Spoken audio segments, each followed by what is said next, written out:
안녕하세요. 한류의 신과 해외 반응을 소개하는 한류클래스TV입니다. 오늘은 넷플릭스 K-드라마 견제하다 국내 시청자 80만 명 빠졌다는 소식과 디즈니 플러스 또한 마찬가지 상황을 살펴보고 이 상황에 대해 분석해드리겠습니다. 12일 빅데이터 분석 플랫폼 모바일 인덱스 집계 결과 지난 3월 넷플릭스의 월간 이용자 수는 약 1172만 명으로 나타났습니다. 2월과 비교하면 한 달 사이 80만 명이 줄어든 수치입니다.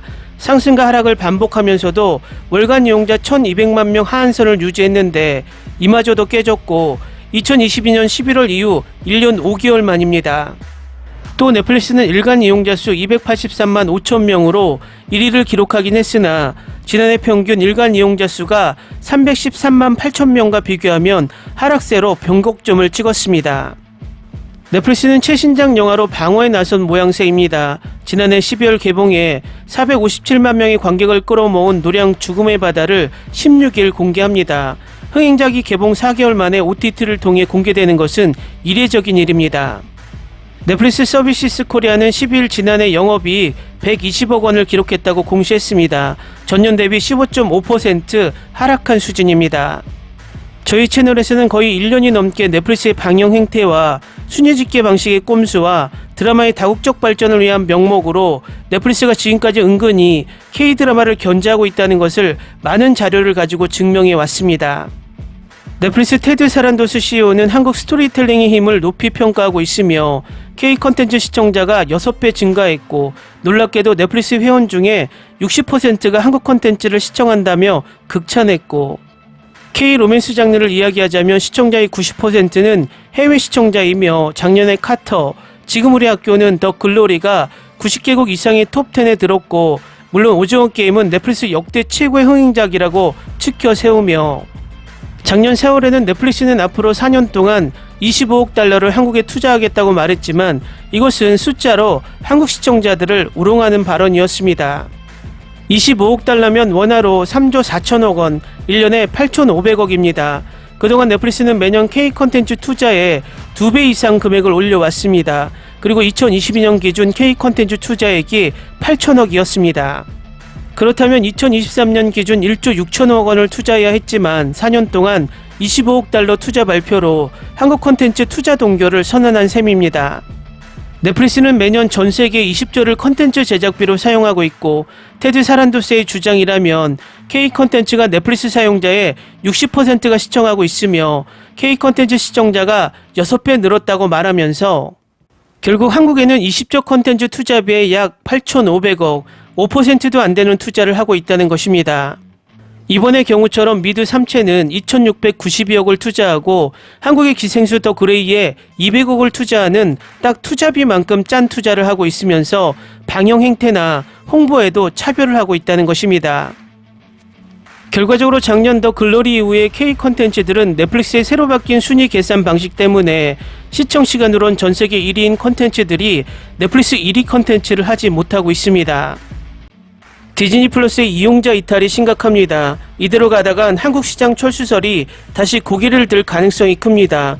무빙 이후 히트 콘텐츠의 부재와 이용료 인상이 초유의 이탈 현상으로 이어지고 있는 것으로 보입니다. 31일 애플리케이션 분석 서비스 모바일 인덱스에 따르면 올해 1월 1일부터 3월 26일까지 온라인 동영상 서비스 일간 활성 이용자 수를 분석한 결과 디즈니 플러스의 이용자 이탈이 가장 큰 것으로 나타났습니다.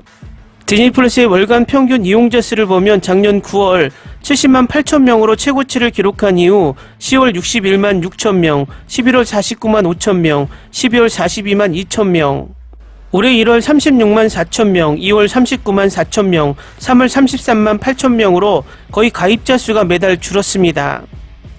무빙의 인기로 지난 9월 70만 명대를 기록했지만 이후 계속 하락해 무려 40만 명가량이나 줄어 거의 반토막이 났습니다.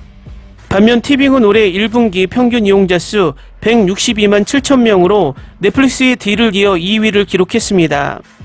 작년 평균 132만 8천 명이었던 것과 비교하면 22%나 급증해 2위 자리를 굳히는 한편 1위 넷플릭스를 추격하고 있습니다.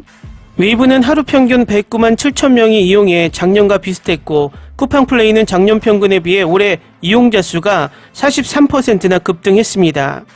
국내 OTT 월 이용자 수에서 디즈니 플러스가 꼴찌입니다. 디즈니 플러스는 한국 진출 당시 넷플릭스의 대항마로 꼽을 정도로 기대를 한몸에 받았지만 빈약한 콘텐츠, 미흡한 서비스 대처 등에 대한 이용자들의 불만이 컸습니다. 여기에 월 이용료까지 대폭 인상하면서 이용자들의 이탈이 더욱 큰 것으로 보입니다. 디즈니 플러스는 무빙이 대박을 터뜨리자 한국에서 월 이용료 가격을 4,000원이나 올리며 무빙을 제외하면 볼 게 없는데 요금만 올린다는 이용자들의 불만이 쏟아졌습니다. 실제 디지털 마케팅 플랫폼 나스미디어가 발표한 조사에서도 6개월 안에 OTT를 해지한 이용자도 디즈니 플러스가 가장 많았습니다. 디즈니 플러스 이용자 10명 가운데 6명에 달했습니다. 해지 이후 1위는 볼만한 콘텐츠가 없어서였고 다음으로 구독료가 부담돼서 해지했다는 응답이 많았습니다. 디즈니 플러스는 지난해 4분기 적자를 내면서 제작수를 줄이는 등 비용 절감에 나서고 있지만 한국 콘텐츠에 대한 투자는 계속할 것이라는 입장입니다. 디즈니 플러스는 4월 10일 공개하는 지배종과 5월 삼식이 삼촌에 큰 기대를 걸고 있습니다. 하반기에는 화인과 스캔들, 폭군, 트리거, 조명가게 등을 공개합니다. 하지만 K 콘텐츠에 대한 투자가 성공으로 이루어지지 않을 경우 결국 한국 시장 철수설이 고개를 들 가능성이 크다는 지적입니다. 위에 디즈니 플러스가 무빙이란 대박 작품을 만들어 놓고도 할리우드 아수카를 넘어설까 전전긍긍하며 무빙의 세계적 인기를 이용하지 못하고 급기야 무빙 이후 가입자 이탈을 가져왔듯이 넷플릭스 눈물의 여왕 또한 미드 3채를 위협할까 방영도 남미와 인도는 시간차 방영을 하며 어떻게 하든 3채의 1위 만들기에 혈안이 되고 있어서 시청자 평점이 3채보다 더 높아도 순위는 낮을 수밖에 없습니다.